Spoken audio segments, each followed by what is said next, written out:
एक road side dinar में एक पुलिस वाला हाईवे टू हेल नाम का रेसिंग आर्केड गेम खेल रहा होता है। पास में ही एक यंग कपल चार्ली और रैचल स्नैक खा रहे होते हैं ताकि वे अपनी लॉन्ग ड्राइव फिर से कंटिन्यू कर सकें। दोनों लास वेगास शादी करने जा रहे हैं, अपने पेरेंट्स से छिपकर भागे हुए, और इसी वजह से चार्ली को डर है कि कहीं पुलिस वाला उन्हें पहचान ना ले। इसलिए वे जल्दी से निकलने का फैसला करते हैं और अपने छोटे से डॉग के साथ रोड पर निकल पड़ते हैं। जैसे ही वे डाइनर से बाहर आते हैं, पुलिस वाला अपनी मोटरसाइकिल पर उनके पीछे लग जाता है। चार्ली को शक होता है कि पुलिस वाला उनका पीछा कर रहा है, इसलिए वह एक अलग रास्ता ले लेता है जो ब्लैक कैनियन नाम की जगह की ओर जाता है। जब उसे यकीन हो जाता है कि पुलिस वाला उनके पीछे नहीं है, तो वह इस सुनसान जगह का फायदा उठाकर रैचल के साथ एक रोमांटिक मोमेंट बिताना चाहता है। लेकिन रैचल कहती है कि वह शादी के बाद यह स्पेशल मोमेंट चाहती है। चार्ली एक बार के लिए तो मना करता है, फिर भी मान जाता है। वे अपनी जर्नी कंटिन्यू करते हैं और कुछ देर बाद उन्हें एक पुराना गैस स्टेशन दिखता है जिसका नाम लास्ट चांस होता है। वहाँ एक अजीबोगरीब बुजुर्ग आदमी सैम रहता है जो थोड़ा सनकी होने के बावजूद उनकी हेल्प करता है और उनकी कार की टंकी फुल कर देता है। वह कपल को अपने केबिन में रुकने का ऑफर भी देता है, लेकिन चार्ली और रैचल जल्दी में होते हैं, इसलिए वे वहां नहीं रुकते। जाते जाते सैम उन्हें एक अजीब सलाह देता है और कहता है कि जोशुआ ट्रीज से सावधान रहना। इतना ही नहीं, वह उन्हें वार्न करता है कि जब तक वे अगले गैस स्टेशन तक ना पहुंच जाएं, तब तक रास्ते में कहीं मत रुकना, क्योंकि यह रास्ता बहुत खतरनाक है। दोनों इस अजीब बात का मतलब नहीं समझते, लेकिन फिर भी आगे बढ़ जाते हैं। जैसे ही वे वहां से निकलते हैं, गैस स्टेशन की सारी लाइट्स बंद हो जाती हैं। जर्नी आगे बढ़ती है। रैचल और बेन सो जाते हैं, जबकि चार्ली रोड पर ध्यान देने की कोशिश करता है।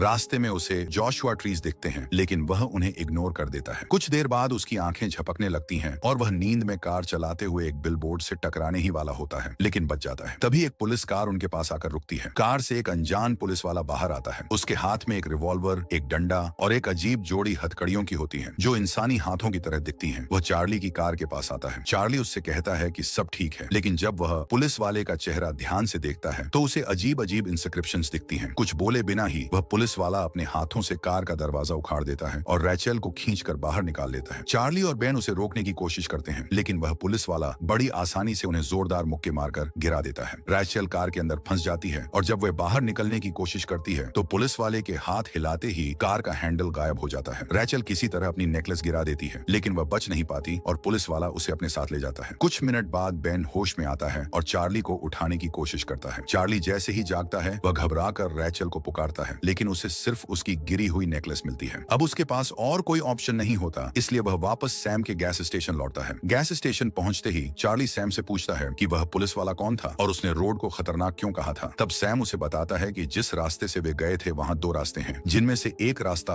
रोड टू हेल के नाम से जाना जाता है। अफसोस की बात यह है कि रैचल उसी रास्ते पर चली गई जहां पहले भी कई लड़कियां जा चुकी हैं, जिन्हें उस पुलिस वाले ने किडनैप कर लिया था। उनमें से एक लड़की क्लारा भी थी, जो सैम की मंगेतर थी, ठीक वैसे ही जैसे चार्ली कार चलाते चलाते सो गया था। क्लारा भी सो गई थी और फिर वह उस पुलिस वाले की कैद में आ गई थी चार्ली को। अब रैचल को बचाने के लिए खुद नर्क में जाना होगा। ऐसा करने के लिए सैम उसे अपनी पुरानी गन और कार देता है। सब कुछ तैयार होने के बाद चार्ली अपनी गाड़ी में रखता है, लेकिन गलती से एक टेडी बियर गिरा देता है जो असल में एक घड़ी भी है। सैम उस घड़ी को उठाता है और उसमें 24 घंटे का अलार्म सेट करता है, क्योंकि चार्ली के पास नर्क से आकर वापस लौटने के लिए बस इतना ही समय है। अगर वो समय पर नहीं लौटा तो उसे हमेशा के लिए वहीं फंस जाना होगा। ये सब जानकर चार्ली और उसका वफादार कुत्ता रैचल को बचाने के मिशन पर निकल पड़ते हैं। सैम उन्हें बताता है कि नर्क का पोर्टल जोशुआ ट्रीज के रास्ते से मिलेगा। चार्ली तेजी से सड़क पर दौड़ता है, लेकिन जैसे ही वो गैस स्टेशन छोड़ता है, सैम को याद आता है कि उसे चार्ली को कार की खास ताकत के बारे में बताना चाहिए था, लेकिन अब बहुत देर हो चुकी है। चार्ली जोशुआ ट्रीज के रास्ते पर तेजी से गाड़ी चला रहा होता है। तभी अचानक एक कार उसके सामने आ जाती है और रुकने का इशारा करती है। चार्ली तुरंत अपनी गाड़ी रोकता है और गन निकालकर तैयार हो जाता है, ये सोचकर कि ये फिर से वही सीरियल पुलिस वाला होगा, लेकिन इस बार एक असली पुलिस ऑफिसर उसकी गाड़ी से बाहर आता है। चार्ली तुरंत कार की स्पीड बढ़ा देता है और पुलिस वाला उसका पीछा करने लगता है। तभी अचानक बीच सड़क पर एक पोर्टल खुल जाता है और चार्ली उसमें घुस जाता है। पुलिस वाला पीछे ही रह जाता है और चार्ली खुद को नर्क में पाता है, एक वीरान जगह जहां बस धूल और दूर दूर तक फैले पहाड़ ही नजर आते हैं। जब चार्ली नर्क को एक्सप्लोर कर रहा होता है, तब सीरियल पुलिस वाला रेचल को नर्क के एक डाइनर में ले जाता है, जहां भटकी हुई आत्माएं अपने खाने का इंतजार कर रही होती हैं। पुलिस वाला रेचल को काउंटर से जकड़कर हथकड़ी लगा देता है और एक गर्म ड्रिंक ऑर्डर करता है, लेकिन तभी एक मरे हुए पुलिस ऑफिसर की आत्मा उसे परेशान करने लगती है। गुस्से में हेल अपनी गन निकालकर उस आत्मा को गोली मार देता है, जिससे उसकी आत्मा जलकर राख हो जाती है। इस अफरा तफरी के बीच रेचल इस मौके का फायदा उठाती है। अपने ऊपर डाली गई ड्रिंक को हथकड़ियों पर गिराकर उन्हें तोड़ने में कामयाब हो जाती है। वो डाइनर से बाहर भागती है और रेगिस्तान में बचने की कोशिश करती है, लेकिन तभी उसे एक बाइकर गैंग घेर लेता है और रॉयस उसे सीरियल पुलिस वाले के हवाले कर देता है। लेकिन ये साफ कर देता है कि अब पुलिस वाला उसका कर्जदार रहेगा। जाएगा। कुछ घंटों बाद चार्ली भी डाइनर पहुंचता है, लेकिन तब तक रेचल को पुलिस वाला ले जा चुका होता है और इसी बीच बाइकर गैंग चार्ली पर हमला कर देता है। गैंग लीडर रॉयस उससे पूछता है कि वो यहाँ क्या कर रहा है। चार्ली उन्हें बताता है कि वो अपनी गर्लफ्रेंड को बचाने आया है। ये सुनकर रॉयस उसकी हिम्मत से प्रभावित होता है और उसे जाने देता है, लेकिन साथ में उसे चेतावनी देता है कि अगर चार्ली नर्क में मारा गया तो उसकी आत्मा हमेशा के लिए इस गैंग की गुलाम बन जाएगी। चार्ली के पास कोई और चारा नहीं होता, तो वो इस शर्त को मान लेता है और आगे बढ़ जाता है। गैंग के बीच में उसे एक खूबसूरत लड़की दिखती है जो बिल्कुल सैम की मंगेतर जैसी लगती है, लेकिन वक्त बर्बाद करने का समय नहीं होता और चार्ली तेजी से अपनी गाड़ी लेकर फिर से सफर पर निकल पड़ता है। आखिरकार उसे पुलिस वाले की कार दिख जाती है। चार्ली विलेन की कार का पीछा करना शुरू करता है और उसे रोकने की कोशिश करता है, लेकिन वो गाड़ी इतनी मजबूत होती है कि उसके हमलों का कोई असर नहीं होता। दोनों के बीच जबरदस्त रेसिंग चल रही होती है। चार्ली अपनी गन निकालने की कोशिश करता है, लेकिन पुलिस वाला तेज साबित होता है और चार्ली की कार पर गोली चला देता है, जिससे कार बुरी तरह डैमेज हो जाती है। नतीजा ये होता है कि चार्ली को सड़क से हटकर गाड़ी रोकनी पड़ती है, जबकि पुलिस वाला रेचल को लेकर हेल सिटी की तरफ निकल जाता है। चार्ली की कार की हालत उससे भी ज्यादा खराब होती है। उसकी हेडलाइट टूट चुकी होती है और तेल लीक हो रहा होता है। वो मदद की तलाश में रेगिस्तान में भटकने लगता है, लेकिन तभी उसे अपनी गाड़ी किसी अनजान ड्राइवर के साथ जाती हुई दिखती है। चार्ली तुरंत दौड़कर उसे रोकने की कोशिश करता है, लेकिन जब वो करीब पहुंचता है तो देखता है कि वो एक मैकेनिक है जिसका नाम बीजल है और उसके साथ एक रहस्यमयी लड़का भी है। बीजल बताता है कि उसे लगा ये कार छोड़ दी गई है, लेकिन वो इसे अपने गैराज में ठीक कर सकता है। चार्ली उसकी मदद कबूल कर लेता है और अपने कुत्ते के साथ उसके गैराज तक जाता है। बिना किसी परेशानी के बीजल गाड़ी ठीक कर देता है और कहता है कि इसके लिए वो कोई पैसे नहीं लेगा। चार्ली को ये अच्छी बात थोड़ी अजीब लगती है, लेकिन वो शुक्रिया अदा करता है और जल्दी से फिर से रेचल को बचाने के लिए निकल पड़ता है। लेकिन उसे इस बात का अंदाजा नहीं होता कि बीजल के साथ जो रहस्यमयी लड़का था वो चुपके से चार्ली की गाड़ी के बाहर लटक कर उसके साथ आ रहा है। चार्ली और एडम कुछ मिनटों बाद नर्क के एक ऐसे हिस्से में पहुंचते हैं जहां अच्छे इरादों वाले लोगों को भयानक तरीके से सजा दी जाती है। वह लड़का जिसका नाम एडम है आखिरकार चार्ली के सामने आता है और कहता है कि वह रेचल को खोजने में मदद कर सकता है, क्योंकि उसे पता है कि सार्जेंट उसे कहां ले गया है। जब चार्ली देखता है कि लड़का बेन के साथ स्नेहपूर्वक व्यवहार कर रहा है तो वह उसकी मदद स्वीकार कर लेता है। रास्ते में चार्ली एडम से पूछता है कि वह नर्क में कैसे आया। एडम बताता है कि चार्ली की ही तरह उसके पिता भी रास्ते में सो गए थे और सार्जेंट ने उन्हें खत्म कर दिया, जबकि एडम को बीजल के हवाले कर दिया गया था। ये जानकर कि यह लड़का भी हेलकॉप का एक और शिकार है, चार्ली वादा करता है कि वह रेचल को बचाएगा और एडम को अपने साथ जीवितों की दुनिया में वापस ले जाएगा। एडम खुशी खुशी सहमत हो जाता है और चार्ली को बताता है कि रेचल को हॉफ्स नामक नाइट क्लब में ले जाया गया है। वहां पहुंचकर चार्ली एडम और बेन को कार में छोड़ देता है और सैम की बंदूक लेकर नाइट क्लब के अंदर चला जाता है। अंदर उसे कई लड़कियां पिंजरों में बंद दिखाई देती हैं। सभी पिंजरों की तलाश करने के बाद उसे आखिरकार रेचल मिल जाती है। वह उसे मुक्त करने की कोशिश करता है, लेकिन तभी सार्जेंट आ जाता है। चार्ली उस पर गोली चलाता है, लेकिन कोई असर नहीं होता। वह अपनी बंदूक को दोबारा लोड करने की कोशिश करता है, लेकिन सार्जेंट उसे रोक लेता है और चार्ली को एक पिंजरे में फेंक देता है। फिर हेलकॉप चार्ली की बंदूक उठाता है, उस पर गोली चलाता है और रेचल को अपनी कार में वापस ले जाता है। इसके बाद सार्जेंट नाइट क्लब से चला जाता है, जिससे चार्ली गंभीर रूप से घायल हो जाता है। उसे खतरे में देखकर एडम तुरंत उसकी मदद के लिए दौड़ता है। तभी बीजल प्रकट होता है और कहता है कि वह चार्ली को बचा सकता है, लेकिन इसके लिए एडम को वादा करना होगा कि वह फिर कभी वर्कशॉप से भागने की कोशिश नहीं करेगा। लड़का इस शर्त को मान लेता है और फिर बीजल एडम का हाथ चार्ली की चोट पर रखता है और रहस्यमयी जादू से उसे ठीक कर देता है। सौभाग्य से चार्ली पूरी तरह स्वस्थ होकर नाइट क्लब में जाग जाता है। बीजल उसे बताता है कि वह अपने मजबूत दिल की वजह से बच गया, लेकिन अब उसे अपनी दुनिया में वापस जाना चाहिए। चार्ली इनकार कर देता है, क्योंकि वह इतनी आसानी से रेचल को छोड़ना नहीं चाहता। बीजल उसे रोड टू नोवेयर नामक शॉर्टकट के जरिए हेल सिटी पहुंचने की सलाह देता है। चार्ली इस रास्ते पर जाने का फैसला करता है, लेकिन बीजल उसे चेतावनी देता है कि एडम उसके साथ नहीं जा सकता, क्योंकि उसने अपना वादा किया है। चार्ली को इसका अफसोस होता है, लेकिन वह जानता है कि उसे अपनी यात्रा जारी रखनी होगी और वह शॉर्टकट की ओर बढ़ जाता है। रास्ते में एक बार फिर रॉय और उसकी बाइकर गैंग उस पर हमला कर देती है, लेकिन सौभाग्य से चार्ली उनसे छुटकारा पाने में सफल हो जाता है और शॉर्टकट खोज लेता है। यह रास्ता एक पहाड़ की गुफा के अंदर से होकर जाता है और केवल पैदल चलकर पार किया जा सकता है। वह अपनी कार छोड़कर गुफा के अंदर प्रवेश करता है। थोड़ी देर बाद उसे मोटरसाइकिल की आवाज सुनाई देती है। यह सोचकर कि रॉय आ रहा है, वह उस पर हमला करने की कोशिश करता है, लेकिन यह क्लारा होती है। वह बताती है कि यह गलत फैसले की वजह से वह सैम को छोड़कर नर्क में फंस गई थी। वह चार्ली को चेतावनी देती है कि वह भी ऐसी गलती न करे और इस जगह से बाहर निकल जाए, लेकिन चार्ली रेचल को बचाने के अपने इरादे पर अडिग रहता है। क्लारा की चेतावनी को नजरअंदाज करते हुए चार्ली गुफा के अंदर आगे बढ़ता है और एक दरवाजा देखता है जो एक होटल के कमरे में खुलता है। वहां वह आखिरकार रेचल को पाता है, जो बिस्तर से बंधी होती है। उसे देखकर वह खुश हो जाता है, लेकिन जल्द ही उसे एहसास होता है कि रेचल का व्यवहार कुछ बदला हुआ है। रेचल कहती है कि वह अपने बॉयफ्रेंड के साथ एक रोमांटिक पल बिताना चाहती है, लेकिन चार्ली को महसूस होता है कि सार्जेंट नजदीक आ रहा है। उसकी आशंका सच साबित होती है जब हेलकॉप कमरे की दीवार तोड़कर अंदर घुस जाता है और उस पर हमला करने के लिए आगे बढ़ता है। हेलकॉप अपनी बंदूक निकालता है, लेकिन चार्ली एक कुर्सी से उसे बेअसर कर देता है। फिर भी सार्जेंट ज्यादा ताकतवर होता है और एक घूंसा मारकर चार्ली को गिरा देता है, फिर उसे जोर से दीवार पर फेंक देता है। इसके बाद सार्जेंट आखिरी वार करने की तैयारी करता है, लेकिन चार्ली जल्दी से जमीन पर पड़ी अपनी बंदूक उठा लेता है और उस पर गोली चला देता है। गोली सही निशाने पर लगती है और हेलकॉप धुआं बनकर बिखर जाता है। चार्ली मौका देखते ही रैचल के साथ भागने की कोशिश करता है, लेकिन रैचल तो रोमांटिक मूड में उसे अपने साथ कमरे में रोकना चाहती है। चार्ली को समझ आता है कि ये वो रैचल नहीं है जिसे वो जानता था, इसलिए वो वहां से हट जाता है। तभी पूरा खेल सामने आ जाता है। आईने में उसकी परछाई दिखाती है कि असली रैचल नहीं बल्कि एक राक्षस है जो उसका रूप लिए हुए है। जैसे ही वो दानव चार्ली पर हमला करता है, चार्ली खुद को बचाने की कोशिश करता है, लेकिन राक्षस उसे कुर्सी पर जकड़ लेता है और अपनी पूंछ से कसकर पकड़ लेता है। फिर भी चार्ली जेब से चाकू निकालता है और उसकी पूंछ काट देता है, जिससे वो खुद को आजाद कर पाता है। आखिरकार वो अपनी गन निकालकर राक्षस को खत्म कर देता है, जो बिस्तर के नीचे छिपे कुएं में गिरकर सीधे नर्क की गहराइयों में चला जाता है। चार्ली इस लड़ाई में जीत तो जाता है, लेकिन अब उसे एहसास होता है कि वो शॉर्टकट बस एक छलावा था। रैचल को बचाने का समय कम होता जा रहा है। फिर भी चार्ली अपनी गाड़ी में बैठता है और तेज रफ्तार से रास्ते पर बढ़ता है, जहां उसे कई कारें एक विशाल सुरंग की ओर जाते हुए दिखती हैं। जल्द ही रास्ता एक लड़ाई में बदल जाता है, जहां बाकी कारें चार्ली को टक्कर मारकर नर्क सिटी तक पहुंचने से रोकने की कोशिश करती हैं। मगर चार्ली हार मानने वालों में से नहीं है। वो चालाकी से उन गाड़ियों को चकमा देता है और आखिरकार सुरंग पार कर नर्क सिटी के दरवाजे तक पहुंच जाता है। अब उसे आगे पैदल ही बढ़ना था। उसके दोस्त बेन के साथ वह एक पुल की ओर बढ़ता है, जिसे 3 सिरों वाला नर्क का रक्षक सेरबेरस बचा रहा होता है। वो चार्ली को आगे बढ़ने नहीं देता, लेकिन बेन उसका ध्यान भटकाने के लिए आगे आता है ताकि चार्ली आगे बढ़ सके। जैसे ही चार्ली पुल पार करता है, वो एक बंदरगाह पर पहुंचता है, जहां उसे चारोन मिलता है, मरे हुए लोगों को पार कराने वाला नाविक। चारोन चार्ली को बताता है कि वो उसे नाव से नर्क सिटी तक ले जाएगा, लेकिन चेतावनी देता है कि अगर वो झील पार करता है तो शायद वापसी का कोई रास्ता नहीं होगा। चार्ली उसकी बातों का धन्यवाद करता है और आखिरकार नर्क सिटी पहुंच जाता है, जो किसी विशाल आधुनिक महानगर की तरह दिखती है। यहाँ पहुंचते ही राक्षसी गार्ड्स चार्ली का पीछा करने लगते हैं, लेकिन वो किसी तरह बचते हुए एक आलीशान कमरे में पहुंच जाता है। वहां उसे रैचल मिलती है, लेकिन उसे यकीन नहीं होता कि वो असली है या नहीं, इसलिए वह आईने में उसकी परछाई देखता है और आखिरकार आश्वस्त हो जाता है कि उसने सही रैचल को ढूंढ लिया है। लेकिन उनका मिलन ज्यादा देर नहीं टिकता, क्योंकि शैतान खुद सामने आ जाता है और बताता है कि उसने रैचल को अपनी पत्नी बनाने के लिए बंदी बना रखा है। वो यह भी कहता है कि वो रैचल को एक ऐसी जिंदगी देगा जिसमें ऐशो आराम की कोई कमी नहीं होगी, ऐसी जिंदगी जो चार्ली उसे कभी नहीं दे सकता। लेकिन रैचल इस प्रस्ताव को ठुकरा देती है, क्योंकि वो सच्चे दिल से चार्ली से प्यार करती है और उसी के साथ रहना चाहती है। शैतान उनके प्रेम को देखता है और कहता है कि वे जा सकते हैं, लेकिन एक शर्त पर कि वे पीछे मुड़कर नहीं देखेंगे, वरना वे कभी मुक्त नहीं हो पाएंगे। दोनों इस शर्त को मानकर भागते हैं, लेकिन तभी शैतान हंसने लगता है और अपने असली रूप को प्रकट करता है। वो और कोई नहीं बल्कि बीजल मैकेनिक था। कुछ ही मिनटों में चार्ली और रैचल शहर से बाहर निकलने की कोशिश करते हैं, लेकिन उन्हें अतीत की भटकी हुई आत्माओं से घिरा हुआ पाते हैं। सौभाग्य से रैचल को सार्जेंट की पुरानी कार मिल जाती है और उसे याद आता है कि दरवाजा खोलने का तरीका क्या था। वो वही करती है और दोनों कार में कूदकर अंदर आ जाते हैं। तभी सार्जेंट खुद भी उनके पीछे आ जाता है, लेकिन रैचल जल्दी से हॉट वायरिंग कर देती है और गाड़ी स्टार्ट हो जाती है। अब वे एक सुरंग से भागते हैं जिसमें कोई अंत नजर नहीं आता, लेकिन रैचल को रास्ता पता था और वो चार्ली से कहती है कि बिना रुके तेजी से गाड़ी चलाए। चार्ली उसकी बात मानता है और कार बिना किसी नुकसान के गुफा की दीवार से पार निकल जाती है, सीधा नर्क सिटी से बाहर आजादी की ओर। फिर आखिरकार चार्ली गाड़ी पर गोली चलाता है ताकि सार्जेंट को देर हो, और फिर कपल बेन के साथ मिलकर टनल के एग्जिट की तरफ निकल पड़ते हैं। इसकी वजह से उन्हें कुछ किलोमीटर की बढ़त मिल जाती है, लेकिन जल्द ही बीजेल के आदेश पर कुछ मैकेनिक गाड़ी को रिपेयर करने लगते हैं। इसी बीच चार्ली बीजेल की वर्कशॉप पर जाकर अपना वादा निभाने और एडम को बचाने का फैसला करता है, लेकिन वहाँ वर्कशॉप की जगह एक बड़ा स्काईस्क्रेपर नजर आता है और उसी में से बीजेल बाहर आता है, पहले से बिल्कुल अलग रूप में। चार्ली कहता है कि वो एडम को लेने आया है, लेकिन बीजेल जो असल में शैतान है उसे चेतावनी देता है कि वो लड़के को जाने नहीं देगा। चार्ली तब उसे एक चैलेंज देता है, हेलकॉप के साथ एक रेस। अगर चार्ली जीतता है और भाग निकलता है तो एडम आजाद हो जाएगा और वो लोग जिंदा दुनिया में वापस लौट पाएंगे, लेकिन अगर हेलकॉप उन्हें पकड़ लेता है तो सिर्फ एडम ही नहीं बल्कि रैचल भी हमेशा के लिए नरक में फंस जाएगी। बीजेल ये डील मान लेता है, क्योंकि अब तक उसके पास एडम और बाइकर गैंग के लीडर रॉय जैसे गोद लिए हुए बेटे थे, लेकिन अब रैचल के साथ उसे पहली बार एक असली वारिस मिल सकता था जो भविष्य में नरक और जिंदा दुनिया पर राज कर सके। डील तय हो जाती है और चार्ली बीजेल की गाड़ी को फॉलो करके रेस की स्टार्टिंग लाइन तक पहुंचता है। वहां रॉयस और उसकी गैंग भी आ जाती है और क्लारा चार्ली से कहती है कि सैम को बता देना कि वो ठीक है। सब कुछ तैयार होने के बाद बीजेल चार्ली को नरक से बाहर निकलने का रास्ता दिखाता है और उसे अब भी रेस से हटने का ऑप्शन देता है, लेकिन चार्ली अपना रेड कैप पहनता है, अपनी पूरी हिम्मत जुटाता है और अपनी मंजिल की ओर तेजी से निकल पड़ता है। कुछ सेकंड बाद हेलकॉप अपनी गाड़ी लेकर पीछे आ जाता है और रेस शुरू हो जाती है। रेस के दौरान रॉय अपने पिता का सामना करता है और कहता है कि उसे भी नरक से भागने का एक मौका चाहिए, लेकिन बीजेल उसे रिजेक्ट कर देता है और कहता है कि रॉय हमेशा से एक नाकाम बेटा रहा है। गुस्से में रॉय अपने पिता को गलत साबित करने के लिए आगे बढ़ता है और मोटरसाइकिल से पोर्टल की ओर निकल पड़ता है। रॉय अपनी बाइक की स्पीड तेज करता है और हेलकॉप की गाड़ी तक पहुंच जाता है। हेलकॉप उस पर गन तान लेता है, लेकिन रॉय उसे याद दिलाता है कि वो उसका एहसानमंद है। हेलकॉप अपनी गन नीचे कर लेता है और रॉय चार्ली की कार की तरफ बढ़ जाता है। वो आखिरकार कार तक पहुंच जाता है और तलवार निकालकर चार्ली से कार रोकने और रेस छोड़ने के लिए कहता है, क्योंकि अब वो पोर्टल पार करेगा। लेकिन चार्ली मना कर देता है और गन निकाल लेता है। तभी क्लारा एक आखिरी दयालुता दिखाते हुए रॉय के चेहरे पर कपड़ा डाल देती है, जिससे वो कंट्रोल खो देता है। बाइक तेजी से क्लिफ की ओर बढ़ती है और दोनों नीचे गिर जाते हैं, जहां रॉय अपनी ही तलवार से मारा जाता है और एक खतरा टल जाता है। लेकिन हेलकॉप अभी भी उनका पीछा कर रहा है और चार्ली की कार के और करीब आता जा रहा है। हेलकॉप उनकी गाड़ी पर वार करने लगता है। तब चार्ली अपनी गन निकालकर सीधा हेलकॉप के सिर पर गोली दाग देता है, लेकिन वो फिर भी नहीं रुकता। एडम बताता है कि उसे हराने का एक ही तरीका है, उसके चश्मे को तोड़ना। चार्ली रैचल से गन को रीलोड करने के लिए कहता है, लेकिन उनके पास सिर्फ एक ही गोली बची होती है। हालात और खराब हो जाते हैं। जब हेलकॉप उनकी कार पर और गोलियां चलाता है तो रेस और भी ज्यादा खतरनाक हो जाती है। हेलकॉप के शॉट से उनकी गाड़ी बुरी तरह डैमेज हो जाती है और रैचल जल्दी से एम्यूनिशन ढूंढने लगती है। तभी उसे सीट के नीचे एक सीक्रेट डिवाइस दिखता है। वो बटन दबा देती है, जिससे गाड़ी का नाइट्रो एक्टिवेट हो जाता है। यही वो स्पेशल फीचर था जिसके बारे में सैम चार्ली को बताना भूल गया था। गाड़ी अब सुपर स्पीड में दौड़ने लगती है और आखिरकार चार्ली, रैचल, बेन और एडम पोर्टल पार करके नरक से बाहर निकल जाते हैं। दूसरी ओर जब वे जिंदा दुनिया में वापस आते हैं तो वही पुलिस वाला अभी भी रोड पर होता है जो चार्ली का पीछा कर रहा था। वो अपनी आंखों पर यकीन नहीं कर पाता, लेकिन वो फिर भी चार्ली को गिरफ्तार कर लेता है। चार्ली को इससे फर्क नहीं पड़ता, क्योंकि उसे लगता है कि सबसे बुरा अब खत्म हो गया है। लेकिन उसकी खुशी ज्यादा देर नहीं टिकती। अचानक हेलकॉप की जलती हुई कार एक बिलबोर्ड को तोड़ते हुए इस दुनिया में आ जाती है। हेलकॉप गाड़ी से बाहर निकलता है और उनकी तरफ बढ़ता है। पुलिस वाला डर के मारे अपनी गन से उस पर गोलियां बरसाता है, लेकिन हेलकॉप पर इसका कोई असर नहीं होता। एक जोरदार पंच से वो पुलिस वाले को गाड़ी पर फेंक देता है। अब वो चार्ली की ओर बढ़ता है। चार्ली, जिसके हाथ अभी भी हथकड़ियों में बंधे होते हैं, पुलिस वाले के हेलमेट से हमला करने की कोशिश करता है। इस संघर्ष में वो हेलकॉप के चश्मे का एक लेंस तोड़ देता है, लेकिन हेलकॉप अभी भी मजबूती से खड़ा है और गन सीधा चार्ली की गर्दन पर रख देता है। तभी जब सब कुछ खत्म होता हुआ लगता है, रैचल आती है। वो चार्ली की गन उठाती है और सीधा हेलकॉप के चश्मे पर आखिरी गोली चला देती है। चश्मे का दूसरा लेंस टूटते ही हेलकॉप हजारों टुकड़ों में फट जाता है। आखिरकार ये बुरा सपना खत्म हो जाता है। यहाँ तक कि खुद शैतान भी हैरान रह जाता है। इस एडवेंचर के बाद रैचल और चार्ली की शादी होती है, जिसमें उनके माता पिता भी खुशी खुशी शामिल होते हैं। वो दोनों बेन के साथ मिलकर खुशहाल जिंदगी जीते हैं और एडम को उसके परिवार से मिलाने में मदद करते हैं। जहां तक सैम की बात है, वो अब भी उसी गैस स्टेशन पर रहता है और हर राहगीर को चेतावनी देता है कि रोड टू हेल को पार मत करो। तो आपको ये मूवी कैसी लगी कमेंट में बताइए, और अगर वीडियो पसंद आया हो तो लाइक एंड सब्सक्राइब जरूर करें। मिलते हैं नेक्स्ट वीडियो में।